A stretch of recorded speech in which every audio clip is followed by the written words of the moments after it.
오늘 우리에게 주시는 하나님의 말씀은 누가복음 11장 1절에서 10절까지 말씀이에요. 누가복음 11장 1절부터 10절 말씀이에요. 우리 성경책을 같이 찾아봤으면 좋겠어요. 그러면 1절부터 제가 읽겠습니다. 예수께서 한 곳에서 기도하시고 마치심에 제자 중 하나가 여짜오되 주여, 요한이 자기 제자들에게 기도를 가르친 것과 같이 우리에게도 가르쳐 주옵소서. 예수께서 이르시되 너희는 기도할 때 이렇게 하라. 아버지여, 이름이 거룩히 여김을 받으시오며 나라가 임하시오며 우리에게 날마다 일용할 양식을 주시옵고 우리가 우리에게 죄 지은 모든 사람을 용서하오니 우리 죄도 사하여 주시옵고 우리를 시험에 들게 하지 마시옵소서 하라. 또 이르시되 너희 중에 누가 벗이 있는데 밤중에 그에게 가서 말하기를 벗이여 떡 세 덩이를 내게 구워 달라. 내 벗이 여행 중에 내게 왔으나 내가 먹일 것이 없노라 하면 그가 안에서 대답하여 이르되 나를 괴롭게 하지 말라. 문이 이미 닫혔고 아이들이 나와 함께 침실에 누웠으니 일어나 내게 줄 수가 없노라 하겠느냐? 내가 너희에게 말하노니 비록 벗됨으로도 인하여서는 일어나서 주지 아니할지라도 그 간청함을 인하여 일어나 그 요구대로 주리라. 내가 또 너희에게 이르노니 구하라. 그러면 너희에게 주실 것이요. 찾으라. 그러면 찾아낼 것이요. 문을 두드리라. 그러면 너희에게 열릴 것이니 구하는 이마다 받을 것이요. 찾는 이는 찾아낼 것이요. 두드리는 이에게는 열릴 것이니라. 아멘. 누구에게나 소원이 있어요. 자기만의 방식으로 그 소원이 이루어지기를 간절히 사람들은 빌고 있어요. 누군가는 산 위에 올라가서 돌탑을 쌓으면서 가족의 행복을 빌기도 해요. 또 누구는 108번이나 되는 엄청난 절을 하면서 아들이나 딸, 성공을 비는 사람도 있어요. 또 우물에 동전을 던지면서 자신의 소원을 빌기도 해요.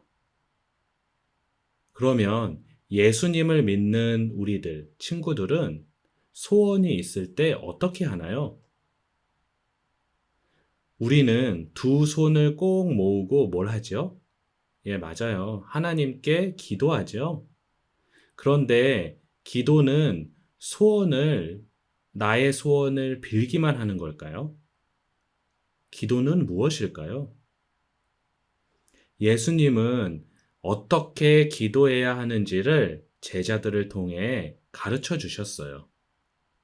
그러면 그 내용이 뭔지 우리 말씀 속으로 함께 들어가 봤으면 좋겠어요. 여느 날과 마찬가지로 그날도 예수님은 하나님께 기도하셨어요. 예수님이 기도를 마치시자 제자들이 예수님께 다가왔어요. 예수님, 세례 요한이 자기 제자들에게 기도하는 방법을 가르친 것처럼 저희에게도 기도하는 방법을 가르쳐 주세요. 기대 가득한 눈으로 자신을 바라보는 제자들에게 예수님이 말씀하셨어요. 그래, 너희는 이렇게 기도하여라. 예수님의 기도는 이렇게 시작해요. 우리 친구들 주기도문이라는 거를 노래를 통해서나 또 그냥 아마 매주마다 하는 친구들이 있을 거예요. 바로 그 내용이거든요. 처음에 어떻게 시작하나요? 아버지, 이름을 거룩하게 하시고 아버지 나라가 오게 하소서. 하나님께서는 이 세상을 만드시고 다스리는 분이세요. 예수님은 이것을 잘 알고 계셨기 때문에 예수님은 먼저 거룩하신 하나님의 이름을 높여드린 거예요. 그리고 이 세상에 하나님의 뜻이 이루어지는 나라가 오게 해달라고 기도하셨어요. 예수님처럼 우리는 온 세상 사람이 하나님을 찬양하며 받드는 나라, 하나님께서 다스리시는 나라가 이루어지기를 먼저 기도해야 돼요. 그리고 예수님은 계속해서 이렇게 기도하셨어요. 날마다 우리에게 필요한 양식을 내려주소서. 우리 주기도문 하는 거에 나와 있지요? 당시에는 매일매일 먹을 수 있다는 것만으로도 큰 복이었어요.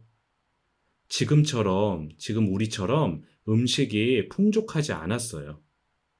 사람들의 사정을 아셨던 예수님은 우리에게 필요한 것을 달라고 간절히 기도하셨던 거예요. 오늘 우리는 기도하지 않아도 음식이 막 넘쳐나는 시대에 살고 있어요. 그러니까 우리에게 필요한 양식을 달라는 이 기도는 더 이상 우리에게 필요 없는 거 아닌가? 이렇게 생각할 수도 있어요. 하지만 예수님은 우리에게 살아가는 데 필요한 것을 하나님께 구하라고 하셨어요. 우리에게 무엇이 필요한지 이미 알고 계시는 하나님께서는 우리의 기도를 들어주세요. 마지막으로 예수님은 또 이렇게 기도하셨어요. 우리가 우리에게 죄 지은 모든 사람을 용서하오니 우리 죄를 용서하여 주시고 우리를 시험에 들게 하지 마소서. 하나님께서는 우리가 우리에게 잘못한 사람을 용서하기를 원하세요. 하나님께서 나의 죄를 용서해 주신 것처럼 우리도 우리 이웃의 죄를 용서해 주기를 원하셨던 거예요. 예수님은 믿는 사람이라 해도 우리가 예수님을 믿는다 해도 크고 작은 죄를 지을 때가 있죠. 그러니까 잠들기 전에 이러한 죄를 더러운 것을 씻어내듯이 하나님께 우리 죄를 고백하고 뉘우치기를 바라시는 거예요. 그리고 더 이상 시험에 빠지지 않도록 기도해야 돼요. 친구들, 그런데 여기서 시험이라는 것은 무엇일까요? 여기서 말하는 시험이라는 것은 우리가 살아가면서 받는 유혹을 말해요. 유혹. 유혹은 우리 생각을 흔들어 놓고 말씀을 잊어버리게 해요. 그리고 죄를 짓게 만들어요. 그래서 유혹이 찾아오면 우리는 거짓말을 하고 싶고 친구의 물건을 막 가지고 싶기도 하고 못된 말을 하고 싶기도 막 해요. 우리에게는 유혹을 이길 힘이 없어요. 이겨내기가 쉽지 않아요. 그래서 시험에 들지 않게 해달라고 하나님께 기도해야 돼요. 그럴 때 하나님께서 우리 기도를 들으시고 성령님이 우리의 생각과 마음을 지켜주세요. 함께 하시면서 늘 지켜주셔서 죄에 빠지지 않게 도와주세요. 친구들, 예수님이 가르쳐 주신 기도를 살펴보면서 어떻게 기도해야 하는지 우리가 3가지 이야기해 보았어요. 그리고 예수님의 기도 속에서 우리는 기도가 무엇인지 알아갈 수 있어요. 먼저 정리해 보면 기도는 뭘까요? 예, 맞아요. 하나님의 음성에 귀를 기울이는 거예요. 하나님께서는 기도하는 우리에게 하나님의 마음을 보여주세요. 그리고 하나님의 뜻이 무엇인지 알려주세요.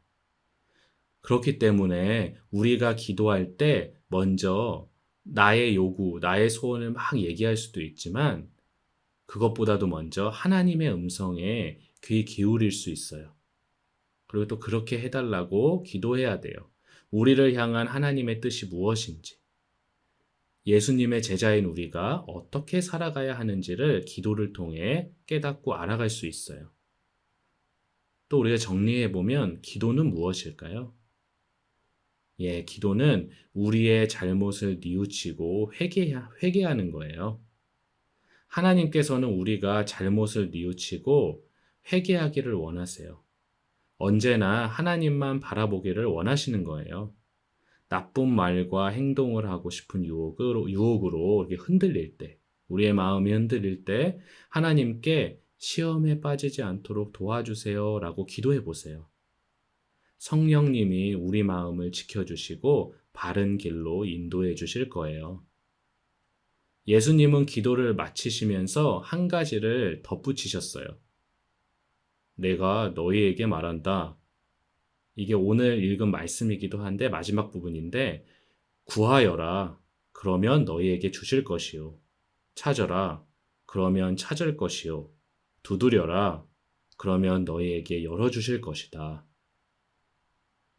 우리가 문을 두드리듯이 간절하게 하나님께 구하면 하나님은 반드시 우리 기도를 들어주실 것이라는 말씀이에요.